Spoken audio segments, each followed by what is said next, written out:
Hello everyone. इसमें हम लोग हिस्ट्री को, इतिहास को, वर्ल्ड हिस्ट्री पार्ट 2 को 1815 से 1945 तक का जो काल है उसको हम देखेंगे। सिर्फ पॉइंट पे हमारी नज़र रहेगी। एग्जामिनेशन के दृष्टिकोण से अति महत्वपूर्ण बताएंगे, सिर्फ पॉइंट बताएंगे। डिटेल में पॉज करके आप लिख सकते हैं कुछ पॉइंट को। और ये एग्ज़ाम के पॉइंट से बनाया गया वीडियो है। मैं तो ये चाहूँगा कि आप टेक्स्ट बुक पढ़ें और मेन है, लेकिन ये एग्ज़ाम के पॉइंट से रिफ्रेशमेंट के लिए, पॉइंट याद करने के लिए सिर्फ पॉइंट को हाईलाइट किया गया है। इस पे आप फोकस करेंगे। और इसमें हमने लक्ष्मी एक अध्ययन से मदद लिया है। तो चलिए देखते हैं चीन में साम्यवादी आंदोलन का क्या इतिहास रहा है। चीन में साम्यवादी आंदोलन के कारण और उनके परिणाम को समझेंगे। यहाँ से शुरू करते हैं। तो चीन में साम्यवादी आंदोलन का इतिहास। चीन में साम्यवादी दल का उदय और विकास विश्व की एक महानतम घटना है। तो और चीन में साम्यवादी दल के उदय के कारण थे चीन में आर्थिक विषमता। आपको कहा है कि necessity is the mother of invention. जहाँ आवश्यकता होती है तो कुछ न कुछ उद्भव होता है। तो चीन में इतनी ज़्यादा समानता थी तो साम्यवाद का उद्भव हुआ। चीन में आर्थिक विषमता थी। कुओमिंतांग के प्रति जनता का असंतोष था। चीन में विदेशियों का प्रभाव था।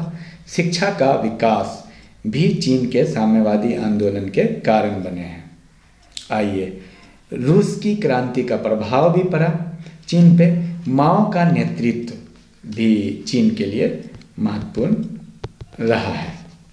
माओ का नेतृत्व, तो ये था कुल मिलाकर के चीन की साम्यवादी आंदोलन का इतिहास के ये कारण थे। 1911 की चीन की क्रांति को समझें। मंचू सम्राटों की भोग विलासिता। चीनी क्रांति के कारण ये और थे मंचू सम्राटों की भोग विलासिता, मंचू वंश का दुर्भाग्य, विदेशियों का प्रभाव, विभिन्न क्रांतिकारी दलों का योगदान। सर्वप्रथम मंचू वंश के विरुद्ध ताइपिंग विद्रोह वहां हुआ था। चीन की पुरातन संस्कृति का विनाश। ईसाई पादरियों के प्रति अत्यधिक आक्रोश था चीन में, वो भी एक कारण था। अन्य देशों से युद्ध में पराजय का प्रभाव। पाश्चात्य गणतंत्रवादी विचारों का प्रभाव चीन पे पड़ा। अयोग्य उत्तराधिकारी और विद्यार्थियों का योगदान। ये सारे पॉइंट को आप लिख करके नोट करके याद करेंगे और वीडियो को बार बार सुनेंगे। मिस्र इंग्लैंड का भारत का अधिकार था तो इंग्लैंड के लिए मिस्र का विशेष महत्व था। बेल्जियम, सूडान, सबकी परिस्थिति को आपको एक नज़र देखना है और बताना है। दक्षिण अफ्रीका, ठीक है। तो ये था कुल मिलाकर के। और आगे आए, वियना कांग्रेस पे हम बात करते हैं। वियना सम्मेलन के मुख्य सिद्धांत और कार्यों का महत्व का परीक्षण कीजिए। ये क्वेश्चन आता है। वियना 1815 ईस्वी के वियना कांग्रेस की प्रमुख धाराओं का वर्णन कीजिए। वियना सम्मेलन बुलाने के उद्देश्य क्या थे? नेपोलियन का पतन हो जाने से फ्रांस का सैनिक महत्व घट गया था, परंतु फ्रांस की राजक्रांति का प्रभाव संपूर्ण महाद्वीप में फैल चुका था। मित्र राष्ट्र इन क्रांतिकारी प्रवृत्तियों को नष्ट करके यूरोप में पुरातन व्यवस्था को पुनः लागू करना चाहते थे। ये सारे कारण थे, इसको आप देख लिए। वियना सम्मेलन के मुख्य प्रतिनिधि, वियना सम्मेलन के सिद्धांत हैं ये सब, आप एक नज़र इसको। न्यायोचित राजसत्ता का सिद्धांत, पुरस्कार एवं दंड का सिद्धांत, शक्ति संतुलन का सिद्धांत, वियना सम्मेलन के महत्वपूर्ण निर्णय, ये सब हैं उनके निर्णय हैं। इसको आप पॉज करके आप लिखिए पॉइंट को और समझिए। ये सब निर्णय लिया गया और वियना व्यवस्था की आलोचना है। चूँकि मैं ज़्यादा वियना सम्मेलन का महत्व इस पर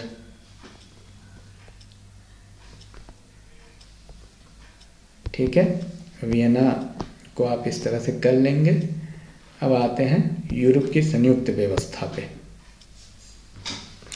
यूरोप की संयुक्त व्यवस्था पे एक निबंध लिखिए। क्वेश्चन आता है यूरोप की संयुक्त व्यवस्था से आप क्या समझते हैं, इसके पतन के कारण का उल्लेख। यूरोप की संयुक्त व्यवस्था के उद्देश्य। नेपोलियन के युद्धों के बाद यूरोप का प्रत्येक देश शांति का इच्छुक था।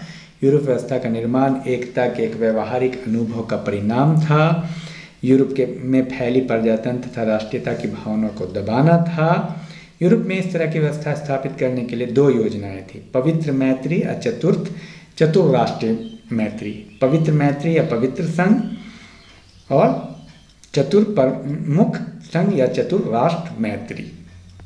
चतुर्मित्र मंडल के मुख्य उद्देश्य ये थे, आप इसको पढ़िए। शांति व्यवस्था बनाना, सीमाओं का अखंडता प्रदान करना, सभी देशों की आर्थिक और सामाजिक समस्याओं को सुलझाना, ये सारी चीज़ें थी। एक्स-ला-शापेल सम्मेलन, इन सम्मेलनों में सबसे अधिक प्रभावशाली सम्मेलन जो था एक्स-ला-शापेल सम्मेलन था। उसके बाद ट्रोपो सम्मेलन 1820, लाइबेक सम्मेलन 1821, बेरोना का सम्मेलन 1822। यूरोप की संयुक्त व्यवस्था की असफलता के कारण देखिए, पारस्परिक मतभेद, उद्देश्यों की भिन्नता और छोटे राज्यों की उपेक्षा, आंतरिक हस्तक्षेप की नीति, प्रतिक्रियावादी नीति, संगठनात्मक दोष। तो ये था कुल मिलाकर के। इसको आप पॉइंट को लिखें और याद करें बस। मैटरनिख अपने युग का महान प्रतिक्रियावादी नेता था। इस कथन के संदर्भ में मैटरनिख की गृह और विदेश नीति की व्याख्या कीजिए। भारी प्रतिक्रियावादी था। मैटरनिख का जीवन परिचय। 19वीं शताब्दी के पूर्वार्ध में मैटरनिख यूरोप की प्रतिक्रियावादी शक्तियों का नेता था। 1815 से 1848 तक ऑस्ट्रिया के चांसलर के रूप में यूरोप का सर्वाधिक प्रभावशाली व्यक्ति था। 34 वर्ष की इस अवधि को यूरोप के इतिहास में मैटरनिख युग कहा जाता है, 1815 से 1848। तो ये है उसका जीवन परिचय, राजनीतिक विचारधारा, मैटरनिख की गृह नीति थी। ये सबको आप लिखेंगे, पॉइंट है, पॉज करके आप समझेंगे। मैटरनिख की विदेश नीति, वियना समझौता जो उन्होंने किया था, पवित्र संघ, रूस के जार अलेक्जेंडर प्रथम ने यूरोपीय महाद्वीप में स्थायी शांति की स्थापना के लिए ईसाई धर्म पर आधारित पवित्र संघ की योजना को प्रस्तुत किया। मैटरनिख ने इस योजना का कड़ा विरोध किया। चतुर्मुख संघ, जर्मनी, इन सब से संबंधित था। इटली, सबको आपको एक बार देखना है। मैटरनिख की असफलता के कारण या पतन। मैटरनिख के पतन के मुख्य कारण निम्न थे। मैटरनिख की शासन प्रणाली पूर्णतः प्रतिक्रियावादी और क्रांति जनित विचारों की विरोधी थी। मैटरनिख की दमनकारी नीति के कारण समस्त यूरोप में आतंक छा गया। यूरोप में समाजवाद की भावना का जन्म होने से श्रमिकों एवं पूंजीवादियों का विरोध बढ़ गया। मैटरनिख शासन प्रगति का विरोधी था। शिक्षा के क्षेत्र में कठोर प्रतिबंधों के लगने के फलस्वरूप शिक्षक और बौद्धिक वर्ग मैटरनिख का विरोधी बन गया। औद्योगिक क्रांति के फलस्वरूप फ्रांस, बेल्जियम, जर्मनी आदि में इंग्लैंड की भांति कल कारखाने स्थापित हुए। यह है मैटरनिख का मूल्यांकन।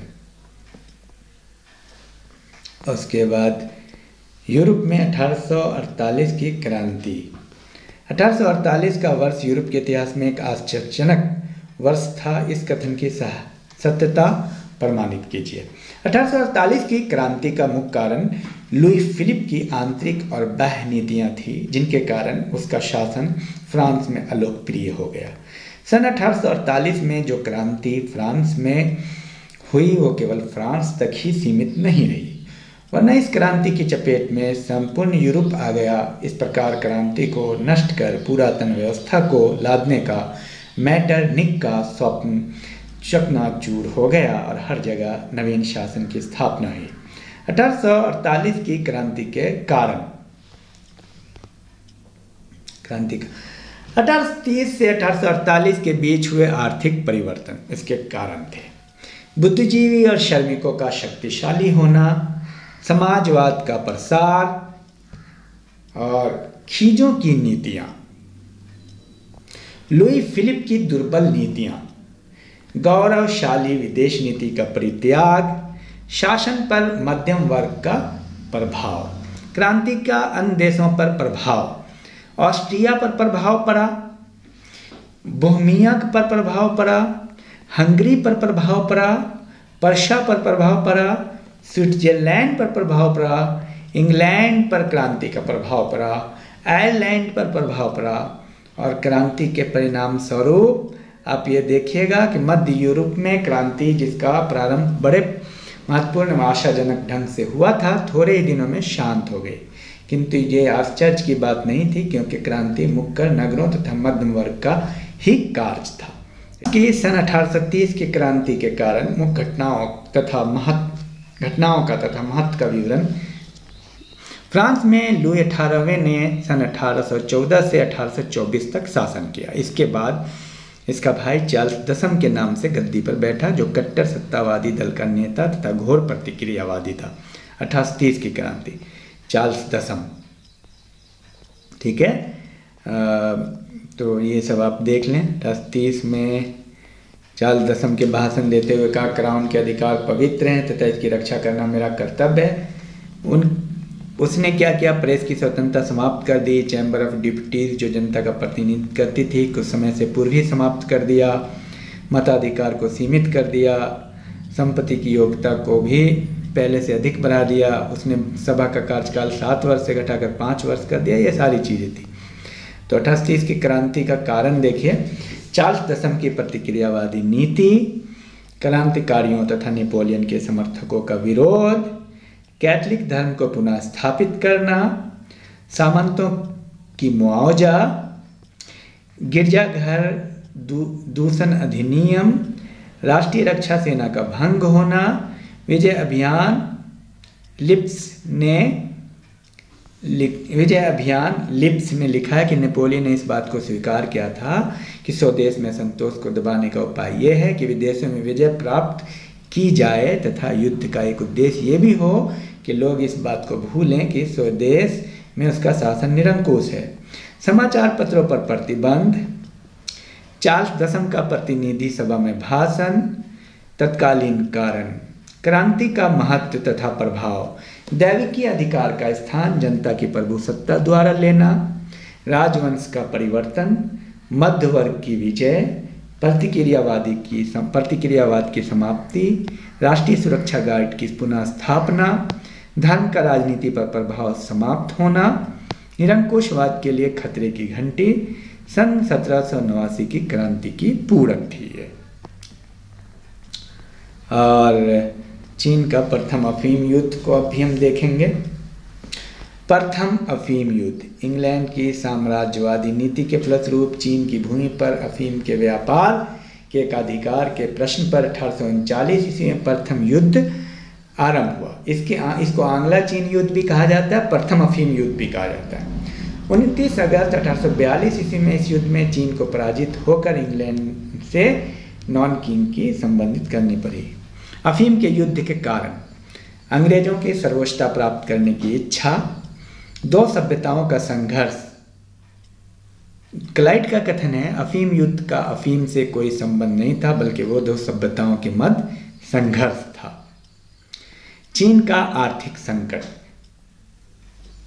उपनिवेश स्थापित करने की इच्छा, युद्ध का तात्कालिक कारण, अफीम के अवैध व्यापार को समाप्त करने के उद्देश्य से कमिश्नर लिंग की कठोर कार्यवाहियों का संतुष्ट होकर अंग्रेज व्यापारी वर्ग अपनी सरकार पर चीन से शक्ति प्रदर्शन और युद्ध के लिए दबाव डाल रहा था। ये था युद्ध की घटनाओं में बहुत क्या क्या घटी। हांगकांग के बंदरगाह अंग्रेजों के स्थायी निवास के लिए दे दिया गया। अफीम की क्षतिपूर्ति के रूप में चीन ने अंग्रेजों को $60 लाख देना स्वीकार किया। अंग्रेजी प्रतिनिधियों की कूटनीति संबंधी को समानता के स्तर पर मान्यता प्रदान की। ये सारी चीज़ें हैं। तो ये आप नॉन किंग की संधि हुई, नॉन किंग की संधि क्या, ये सारे पॉइंट हैं जिसको आप एक बार पढ़ के समझ लें।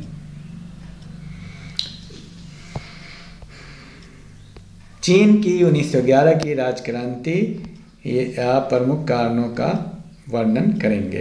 1911 की राजक्रांति 1911 की राजक्रांति आधुनिक चीन के इतिहास की एक महत्वपूर्ण घटना थी। चीन की जनता के हृदय में मंचू वंश के प्रति असंतोष और विरोध की भावनाएं बहुत अधिक बढ़ गई।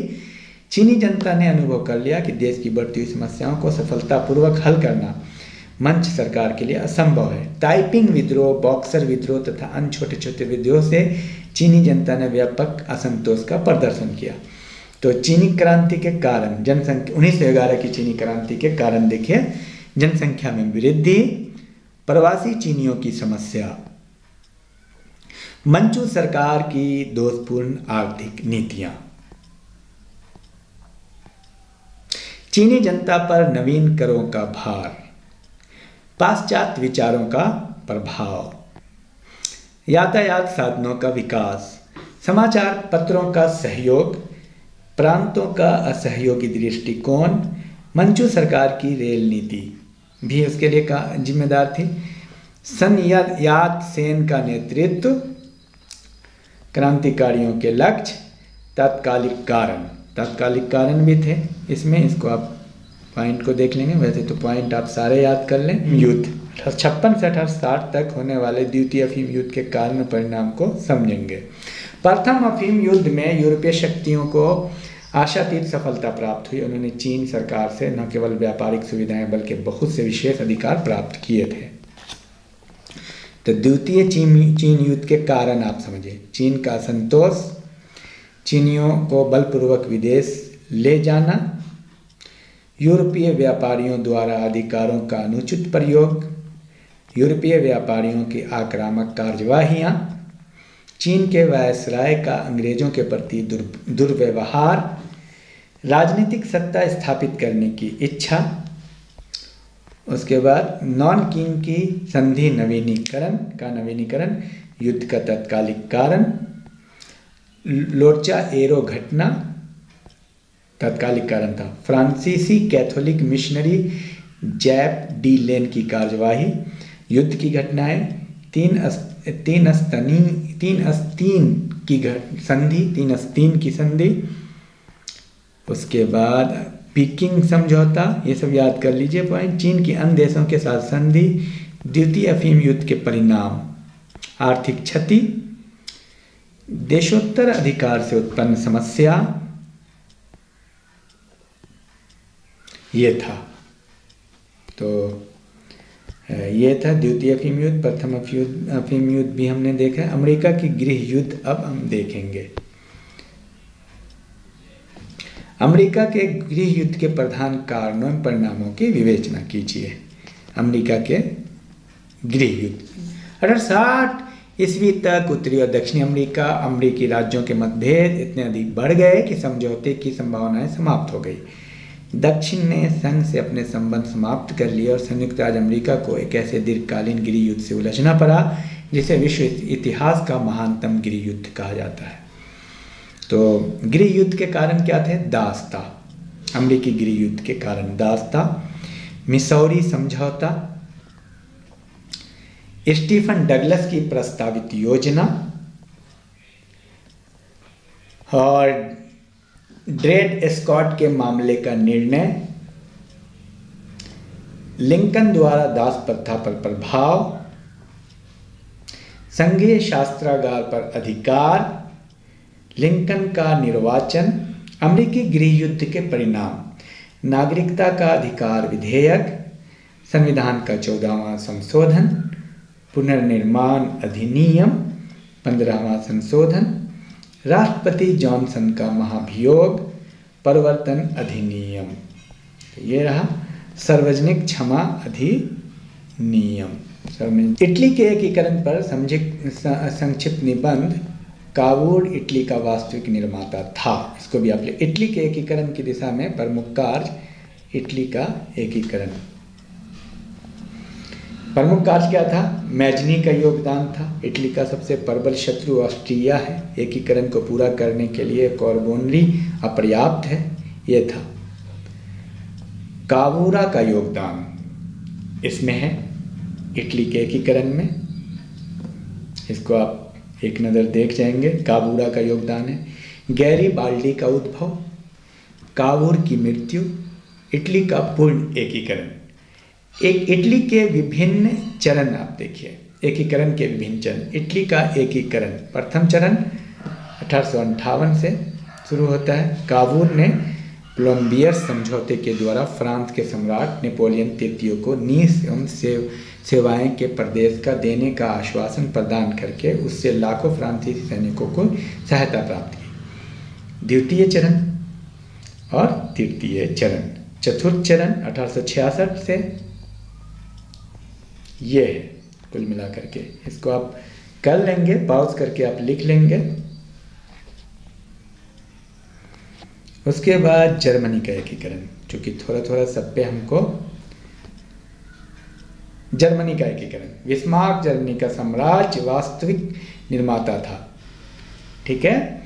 वियना व्यवस्था के द्वारा जर्मनी की राष्ट्रीय एकता को समाप्त करके उसे 39 राज्यों में विभाजित कर दिया गया था। प्रशासनिक सुविधा के दृष्टिकोण से इन राज्यों का एक शिथिल संघ बनाया गया। जर्मनी के एकीकरण का वास्तविक प्रारंभ पर्शिया के सम्राट विलियम प्रथम के राज्यारोहण से प्रारंभ हुआ। बिस्मार्क और जर्मनी का एकीकरण, बिस्मार्क ने 3 युद्धों के द्वारा पूरा किया था। युद्ध ये थे: डेनमार्क का युद्ध, डेनमार्क के विरुद्ध युद्ध जो 1864 में हुआ। ऑस्ट्रिया के विरुद्ध सेडोवा का युद्ध 1866 और पर्शिया फ्रांस के मध्य सीडान का युद्ध 1870। तो ये रहा बिस्मार्क का मूल्यांकन। तो इसको आप पॉज करके भी आप कर लेंगे। परिणाम 1905 की रूसी क्रांति की परिस्थितियों परिणाम को बताएं।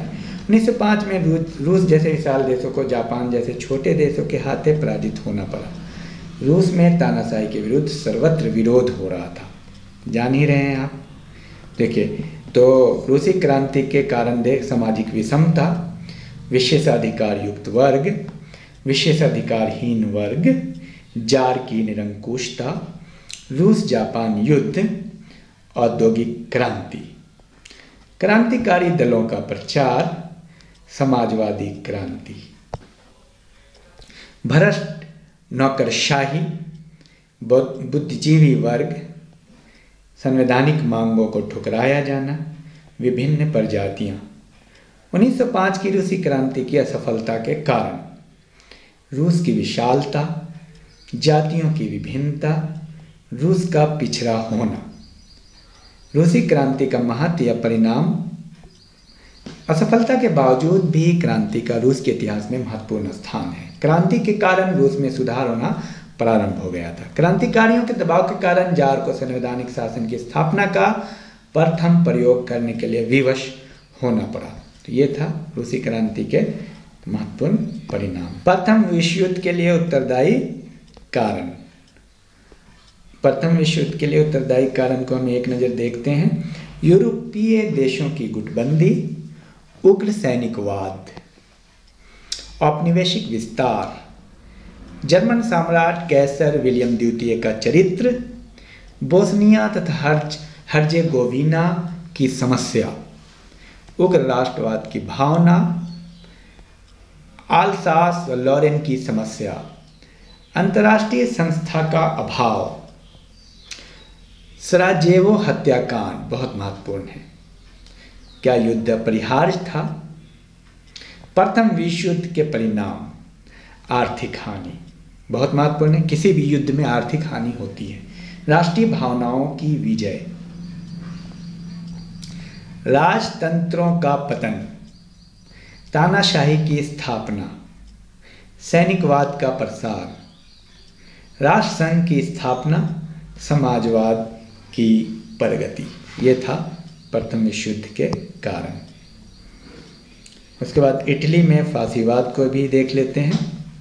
इटली में फासीवाद के उदय का कारण, उदय का वर्णन, ठीक है। उत्थान एवं पतन के कारण हम देखते हैं। इटली में फासीवाद के उदय के क्या कारण थे? फासीवाद क्या? प्रथम विश्व युद्ध के बाद जर्मनी, इटली, पोलैंड, पुर्तगाली, हंगरी, स्पेन आदि देशों में जो लोकतंत्र विरोधी अधिनायकवादी लहर आई वो फासीवाद का अंग्रेजी पर्याय शब्द फासिज्म इटालियन भाषा के फेसियो से निकला, जिसका अर्थ है लकड़ियों का बंधा हुआ बोझ तथा कुल्हाड़ी होना, ठीक है। प्राचीन काल में रोम का राज चिन्ह भी फेसियों था, जिसमें बंधी लकड़ियां राष्ट्रीय एकता और कुल्हाड़ी शक्ति की प्रतीक मानी जाती थी। मुसोलिनी के फांसी दल ने इस चिन्ह को स्वीकार किया। इटली के फांसीवाद के उदय के कारण व्यापक जन असंतोष, आर्थिक असंतोष, राष्ट्रीयता की भावना पर आघात और उग्र राष्ट्रीयता का प्रचार, साम्यवाद का विरोध। मुसोलिनी का प्रभावशाली व्यक्तित्व, ये देखिए मुसोलिनी, उसे जनता को 3 नारे दिए। मुसोलिनी सदैव सही होता है, उसके आदेशों का जनता को विश्वास करना चाहिए तथा उसको पालन करना चाहिए। व्यवस्था, अनुशासन, सत्ता, ये सब उनके शब्द थे। ये था, आप बस पॉइंट पर फोकस करिए। उसके बाद हिटलर की विदेश नीति को समझना। हिटलर की विदेश नीति का विश्लेषण कीजिए। हिटलर की विदेश नीति: राष्ट्र संघ का त्याग, पोलैंड के साथ समझौता, सार प्रदेश का जर्मन में विलय, जर्मनी के शास्त्रीकरण की घोषणा, इंग्लैंड के साथ समझौता, राइन प्रदेश का सैन्यीकरण, रोम, बर्लिन, टोक्यो धुरी का निर्माण, ऑस्ट्रिया का जर्मनी में विलय, म्यूनिक समझौता, चेकोस्लोवाकिया पर अधिकार, पोलैंड पर आक्रमण और द्वितीय विश्व युद्ध का प्रारंभ। ये था तो हिटलर की विदेश नीति। द्वितीय विश्व युद्ध के कारण वर्साय की संधि की अपमानजनक शर्तें, तानाशाही का उद्भव, प्रजातंत्र तथा एक तंत्र के मध्य संघर्ष, कूटनीतिक गुटबंदी, सैन्यवाद का विकास, साम्राज्यवाद, राष्ट्रसंघ की असफलता, युद्ध का तात्कालिक कारण, हिटलर का पोलैंड पर आक्रमण, उग्र राष्ट्रीय भावना का विकास, आर्थिक संकट, यूरोप में राजनीति का विस्फोटक वातावरण। 1911 की चीनी क्रांति। 1911 की चीनी क्रांति के लिए कारण था मंचू सम्राटों की भोग विलासिता, मंचू वंश का दुर्भाग्य, विदेशियों का प्रभाव, विभिन्न क्रांतिकारी दलों का योगदान, चीन की पुरातन संस्कृति का विनाश, ईसाई पादरियों के प्रति अत्यधिक आक्रोश, अन्य देशों से युद्धों का पराजय का प्रभाव, पाश्चात्य गणतंत्रवादी विचारों का प्रभाव, अयोग्य उत्तराधिकारी, विद्यार्थियों का योगदान, मिस्र और विभिन्न देशों का भी योगदान था। मिस्र, बेल्जियम, सूडान पहले भी गुजर चुका है, दक्षिण अफ्रीका, और ये सारी चीज़ें हैं। तो आप जो है अच्छे से इसको क्या करें कि पॉइंट को याद कर ले, उसके एग्ज़ाम के दृष्टिकोण से ये बनाया गया है, और कम से कम पॉइंट आप ज़रूर याद कर लीजिए। Thank you. और इसको ज़्यादा से ज़्यादा जो नीडी स्टूडेंट है उसको शेयर कीजिए, लाइक कमेंट ज़रूर कीजिए, सब्सक्राइब कर लीजिए। इसमें तरह तरह की एकेडमिक, BA, MA और कॉम्पिटिटिव एग्ज़ाम के लिए वीडियोस हम लाते रहते हैं। सारी सिलेबस को हम कवर करेंगे। Thank you, all the best.